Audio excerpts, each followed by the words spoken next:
क्रिया का ऐसा सब्जेक्ट है कि सारी प्रॉब्लम सॉल्व करता है। कृष्ण भगवान ने क्या कहा है? अश्वत्थ, एम ऑफ अश्वत्थ, अश्वत्थ का लक्ष्य क्या है?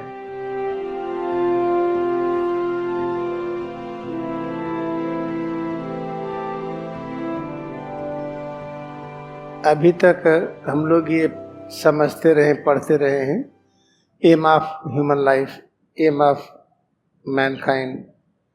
थोड़ा सा और टेक्निकल आ जाइए। उस मैनकाइंड को, ह्यूमन लाइफ को कृष्ण भगवान ने क्या कहा है? अश्वत्थ, एम ऑफ अश्वत्थ, अश्वत्थ का लक्ष्य क्या है?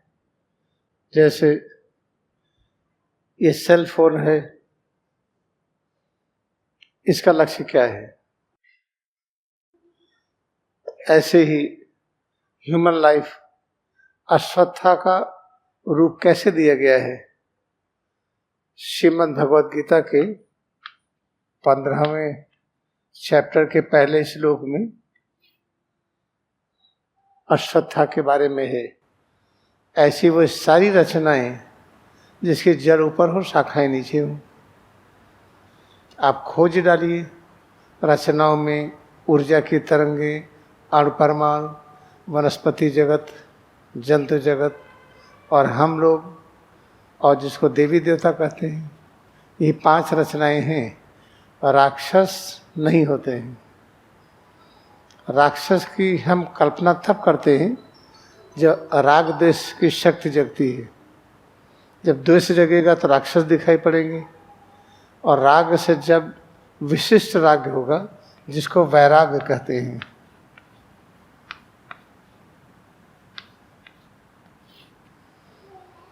जब वैराग होता है तो केवल देवता दिखाई पड़ते हैं। वैराग का मतलब ये नहीं होता घर छोड़ के चले गए, सबको छोड़ दिए। राग का अर्थ है प्रेम, सीमित प्रेम। किसी चीज से सीमित प्रेम है, ये चीज पसंद नहीं तो उससे द्वेष करेंगे। और जो राग में यह जुड़ गया, जैसे वाह है, वाह के साथ आ है, आ के साथ ई है, इसको जुड़ने पर ये वह बनता है। वह कहते हैं परब्रह्म को। परब्रह्म ही ब्रह्मा विष्णु शिव हो गए, और वही ये निकटतम में है। जब इस भावना के साथ अपने से प्रेम होता है तो हम वैरागी हैं। और जो वैरागी होता है उसको कहीं राक्षस नहीं दिखाई पड़ता, केवल देवता ही देवता दिखाई पड़ते हैं। तो वही देवता पेड़ के रूप में, वही देवता जानवर के रूप में, वही देवता हम सब के रूप में ऐसे ही दिखता है। तो गीता के 15वें अध्याय के पहले श्लोक में लिखा है, ऐसी रचनाएं जिसके जड़ ऊपर शाखाएं नीचे हैं। तो यही रूप है ये, इसकी जड़ ऊपर शाखाएं नीचे। जानवर में गाय है, बकरी है, भैंस है, ऊंट है, इसका सिर और रीढ़ जमीन के समानांतर है। हाँ, चिड़िया में सिर ऊपर होता है, लेकिन ऐसे होता है टेढ़ा करके, एकदम सीधा नहीं होता है। सिर ऊपर एकदम, रीढ़ नीचे, ऐसे नहीं होता है। सिर ऐसे हुआ, फिर गला हुआ, फिर रीढ़ हुई। हम लोगों में सिर ऊपर, रीढ़ नीचे है। तो इस रूप को अश्वत्था कहते हैं। तो इसका लक्ष्य क्या है, यही जानना है। और किस तरह से समझें, इसी को और तरीके से समझाया गया है कि अश्वत्था का लक्ष्य धर्म, अर्थ, काम, मोक्ष। अश्वत्था का लक्ष्य क्या है? धर्म, अर्थ, काम, मोक्ष की प्राप्ति। धर्म किसको कहते हैं? सिर से पैर की उंगली तक जो धारण किए, इसके बारे में जानिए, इससे जुड़िए। ये क्या है?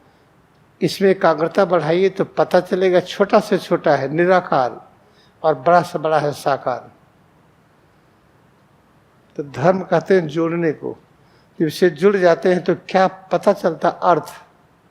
अर्थ क्या है? इसमें अर्थ कहते हैं, जैसे ये चित्त, ये निराकार परब्रह्म। चित्त से क्या प्रकट हुआ? चित्त। जिसको कहते हैं प्रेम केंद्र, कूटस्थ हृदय, चित्त से और आगे आइए, इससे मन, बुद्धि, अहंकार इस तरह से पैदा होता है। पहले अहंकार, जीव भाव आता है, हमसे परमात्मा दूर है।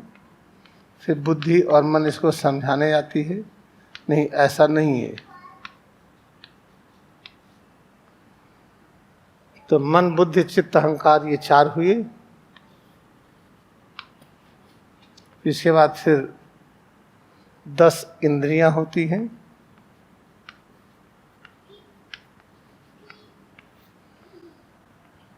फिर 10 4 14 हुआ। 10 इंद्रियों में जो एक सूक्ष्म विषय होता है इंद्रियों का, जैसे सूक्ष्म आसमान, सूक्ष्म आवाज, सूक्ष्म दृश्य रूप, स्वाद और गंध से संबंधित सूक्ष्म तत्व, उसको तन्मात्रा कहते हैं। यही तन्मात्रा ही अर्थ है। ये 5 है। जब पांचों तन्मात्रा मिलकर के एक हो जाते हैं, ये 5 होते हैं।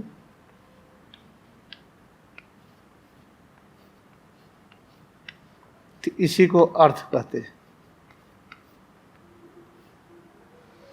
अर्थ का मतलब जिसमें वो सारा तत्व है जो हमारे कान को, आँख को, नाक को, जिह्वा को और स्पर्श इंद्रिय सबको मिले।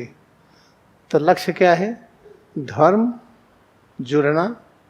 जब जुड़ेंगे तो अंदर में एक ऐसा तत्व मिलेगा जिससे शक्ति मिलती है और कार्य होता है 5 ज्ञानेंद्रियों का। तो अर्थ की प्राप्ति हुई। फिर आगे क्या होता है? काम तत्व मिलता है। काम किसको कहते हैं?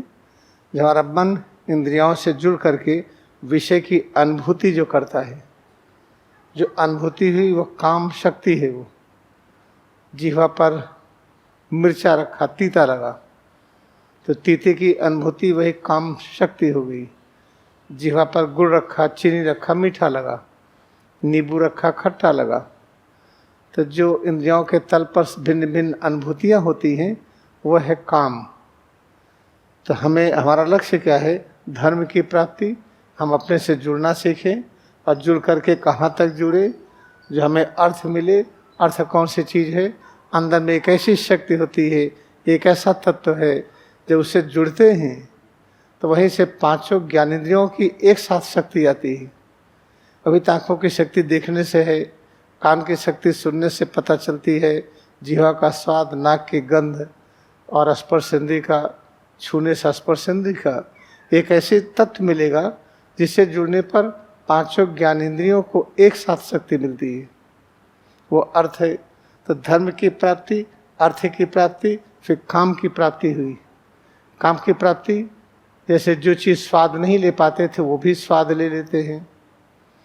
अब स्वाद हमारे वश में है, काम हमारे वश में है। आँखों से देखते हैं कि ये दृश्य कभी अच्छा लगता था, कभी नहीं। अब हमारे वश में देखने की क्रिया है, सभी का महत्व अनंत और असीम है। अब कान हमारे बस में है, सारी आवाज़ें अच्छी लगती हैं। नाक हमारे बस में है, सभी गंध अच्छी लगती है। जीवा हमारे बस में है, सारा स्वाद अच्छा लगता है।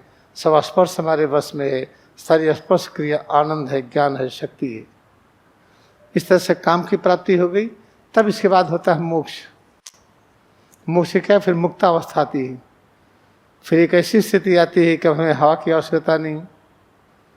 हवा, पानी, पृथ्वी बिना इसके हम बिल्कुल अच्छी तरह से हम रह सकते हैं। तो अब हमारी सारी आवश्यकताएं पूरी हो गई, हम मुक्त हो गए, मुक्तावस्था आ गई। फिर ये होता है, यही है अश्वत्था का लक्ष्य। इस लक्ष्य की प्राप्ति कैसे करें? धर्म, अर्थ, काम, मोक्ष। हम नवरात्रि का पर्व मनाते हैं। अब इसके बाद कल सुबह की कक्षा में नवरात्र पर्व के बारे में बताएंगे हम डिटेल। तब पता चलेगा कि धर्म, अर्थ, काम, मोक्ष की प्राप्ति नवरात्र में कैसे मिलती है। क्रिया का ऐसा सब्जेक्ट है कि सारी प्रॉब्लम सॉल्व करता है। तो हमारी प्रॉब्लम क्या है? जिस देश में 6 ऋतुएं हों वहाँ खाने पीने की कमी हो, जिस देश में गाय की पूजा होती हो, सुअर तक की पूजा होती, जानवरों की पूजा होती है, उस देश में खाद की कमी हो, क्योंकि हम जानवर को मारने लगे ना। हमने तय किया है जो बकरीद मनाते हैं लोग, नमाज पढ़ करके फिर हजारों की संख्या में जानवर काटते हैं। नेपाल में पशुपति की पूजा में हजारों भैंसा काटते हैं। काली के नाम पर जो जानवर काटते हैं, इसको बंद होना है इस देश में। जानवर के ऊपर कोई भी प्रहार हत्याएं बंद होगी। जानवर चाहिए हमें, उनसे जो निकलता है मलमूत्र, उससे खाद बनती, पेड़ों के लिए खुराक है वो। और जब वो मर जाते हैं तो उनके चमड़े की मांसपेशियों का उपयोग किया जाता है। कुछ तो खाद बन जाता है, कुछ उसका और उपयोग करेंगे।